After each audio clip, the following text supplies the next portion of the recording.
शाहिद रिंद साहब, बहुत शुक्रिया आपका ज्वाइन करने के लिए। और ब्रेक से पहले आपने बंगलज़ई साहब की गुफ्तगू भी नाज़रीन सुनी। शाहिद साहब, मैं सबसे पहले यही जानना चाहती हूँ, सरफराज बंगलज़ई साहब ने कौमी धारे में शमूलियत इख्तियार की, बलूचिस्तान के हवाले से ज़ाहिर बात है बड़ी अहम ये बात है, एक अहम डेवलपमेंट कह सकते हैं, आप इसे कैसे देखते हैं? देखें, एक अच्छी कोशिश है और एक अच्छी काविश है, इसका खैर मकदम हमें करना होगा, क्योंकि उन्होंने एक अरसा जिसे कहते हैं कलदम तंजीम के साथ मुख्तलिफ दहशतगर्दी की कार्रवाइयों में गुजारा, लेकिन जब उन्होंने ये रियलाइज़ किया कि उन्हें वापस कौमी धारे में आना है, तो उसके लिए जब उन्होंने रियासत से या रियासत के इदारों से या हुकूमत से जब रब्ता किया तो उन्हें वो स्पेस फराहम की गई, बावजूद इसके कि उन पर जो भी इल्ज़ामात माजी में रहे, चाहे वो दहशतगर्दी के वाक़यात के हों या जो भी चीज़ें हैं माजी की उनकी रही हैं, उस माजी को एक तरफ करते हुए रियासत ने उन्हें एक मौका फराहम किया।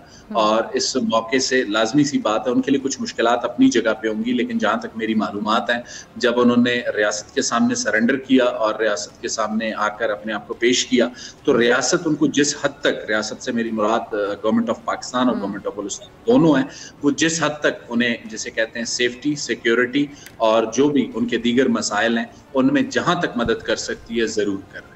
ठीक है, रियासत ने भी बहुत बड़े दिल का सबूत दिया, क्योंकि रियासत माँ की जगह होती है, रियासत ने प्रैक्टिकली ये बात साबित की। शाहिद साहब, अच्छा शाहिद साहब, एक सवाल ये कि जब अस्करियत पसंदी छोड़कर कौमी धारे में कुछ शमूलियत इख्तियार करता है, यकीनी तौर पे ये बहुत मुश्किल फैसला होता है, साबिका तंजीमें ख़ास तौर पे जान लेने के दर पे हो जाती हैं। अब ऐसे में उन अफराद की जो हिफाजत है वो बड़ा एक सवाल है। मुआशी किफ़ालत की भी अगर मैं बात करूँ तो उसके लिए बलूचिस्तान गवर्नमेंट क्या कर रही है? देखें, गुज़िश्ता हुकूमत में अगर आपको याद हो, डॉक्टर मालिक साहब के दौर में ये एक जिसे कहते हैं पुरअमन बलूचिस्तान के नाम से एक पैकेज का आगाज़ हुआ था। उस पैकेज में ये तमाम चीज़ें शामिल थी। जब उस ज़माने में भी कुछ लोग हथियार डालते थे या रियासत के सामने सरेंडर करते थे, तो उनकी सिक्योरिटी से लेकर उनके जो माशी मसाइल हैं उनको लुक आफ्टर करना रियासत की जिम्मेदारी होती थी और रियासत वो जिम्मेदारी अदा करती रही है। और हालिया भी जो सरेंडर है सरफराज बंगलज़ई साहब का, ये भी उसी एक पैकेज का हिस्सा है। क्योंकि एक चीज़ याद रखिएगा, 2013 में डॉक्टर मालिक साहब के ज़माने में जब ये शुरू किया गया, उसके बाद एक और गवर्नमेंट आई, बलूचिस्तान अवामी पार्टी की, जाम कमाल उसको लीड करते थे, या उसके बाद यूनुस बिजंजो साहब की गवर्नमेंट थी, उनका ताल्लुक भी बीएपी से ही था, या आज पाकिस्तान पीपल्स पार्टी या पाकिस्तान मुस्लिम लीग नून की हुकूमत है।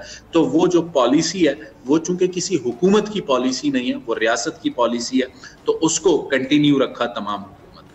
ठीक है, अच्छा मिसिंग पर्सनस के हवाले से मैं शाहिद रिंद साहब ज़रा जानना चाहूँगी कि इस मसले को लेकर कुछ तंजीमें बड़ा प्रोपोगेंडा करती हैं, कलअदम तंजीमें अगर कहूँ तो, और हकीकत ये भी है कि ऐसे बहुत से अफराद इन्हीं कलअदम तंजीमों से वाबस्ता होकर मिसिंग या लापता भी हो जाते हैं। तो इस प्रोपोगेंडे का तोड़ करने के लिए क्या हमें स्ट्रैटेजी अपनानी होगी? ख़ासतौर पर अगर मैं बलूचिस्तान हुकूमत की बात करूँ तो कोई हिकमत अमली जो कि इस प्रोपोगेंडे को अब ख़त्म कर दे।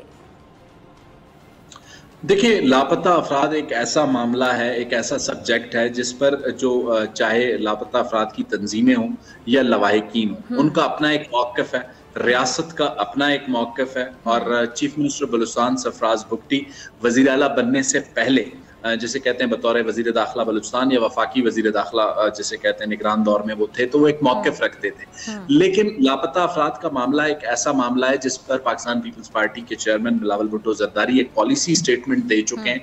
और पाकिस्तान पीपल्स पार्टी और पाकिस्तान मुस्लिम लीग नून की जो कोलिशन गवर्नमेंट है बलूचिस्तान में, वो चाहती है कि वो इस मसले को पॉलिटिकल ओनरशिप के साथ हल करे। और इसके लिए बिलावल भुट्टो जरदारी साहब ने एक तजवीज़ दी थी सूबाई हुकूमत को, वो ये थी कि बलूचिस्तान सूबाई असम्बली की एक पार्लिमानी कमेटी तश्कील दी जाए जो पॉलिटिकल ओनरशिप के साथ इस मसले को हल करे। और उसके लिए एक इत्तफाक़ राय पैदा करने की ज़रूरत है, क्योंकि एक चीज़ याद रखिएगा, पार्लियामेंट्री फॉर्म ऑफ गवर्नमेंट में आपको जब भी कुछ डिसीजंस ऐसे होते हैं जो आपके एडमिनिस्ट्रेटिव डिसीजन होते हैं, कुछ डिसीजन ऐसे होते हैं जो पॉलिसी डिसीजंस होते हैं। तो लापता अफराद हों या बलूचिस्तान के दीगर मसाइल हों, ये एडमिनिस्ट्रेटिव डिसीजंस के नहीं है या पॉलिसी मैटर्स के हैं। इनके लिए कौमी असम्बली या सूबाई असम्बली जो भी फैसले इत्तफाक़ राय से करेगी उस पर अमल। अच्छा शाहिद साहब, आप चूँकि एक सीनियर सहाफ़ी भी हैं, जर्नलिस्ट भी हैं, आप बड़ी गहरी नज़र रखते हैं। अब तो आप हुकूमत को बतौर तर्जुमान भी आप ज्वाइन कर चुके हैं और आप बड़े अच्छे तरीके से समझा सकते हैं, बलूचिस्तान के मामलात पे बड़ी गहरी नज़र रखते हैं। कलअदम तंजीमों की तो मैंने बात की, सवाल पूछा, लेकिन कुछ सियासी जमातें अपने मकासद के लिए इस इशू को बड़ा इस्तेमाल करती हैं, हाईलाइट करती हैं, और ज़ाहिरी बात है अपने मकासद के लिए। उसको आप कैसे देखते हैं?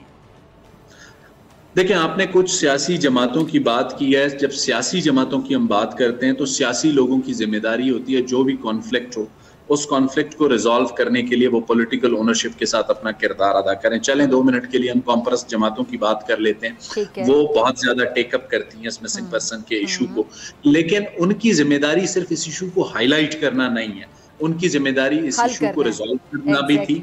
2013 में यहाँ नेशनलिस्टों की गवर्नमेंट रही, 2018 में सरदार अख्तर मेंगल साहब पाकिस्तान तहरीक इंसाफ के भी इत्तेहादी रहे, और फिर अदम एतमाद के बाद जो पीडीएम की गवर्नमेंट बनी पीएमएलएन की सरबराही में, वो उसके भी इत्तेहादी रहे।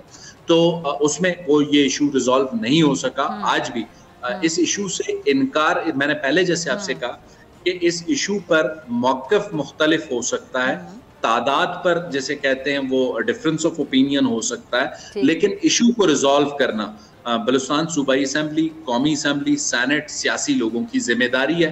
और इस जिम्मेदारी को अदा करने के लिए पाकिस्तान पीपल्स पार्टी की लेड जो कोलिशन गवर्नमेंट है बलूचिस्तान में, जिसमें पाकिस्तान मुस्लिम लीग नून एक बड़ी इत्तेहादी जमात है, उसके अलावा दीगर इत्तेहादी जमातें साथ हैं, तो वो समझते हैं कि इस इशू को रिजॉल्व होना चाहिए और चीफ मिनिस्टर उसी गाइडलाइंस पर चलेंगे जो ने पाकिस्तान पीपल्स पार्टी की लीडरशिप या बिलावल भुट्टो जरदारी या आसिफ अली जरदारी साहब जो प्रेसिडेंट ऑफ पाकिस्तान है और जो कोलिशन पार्टनर है। अब आप इस इशू का हल अनकरीब देखते हैं?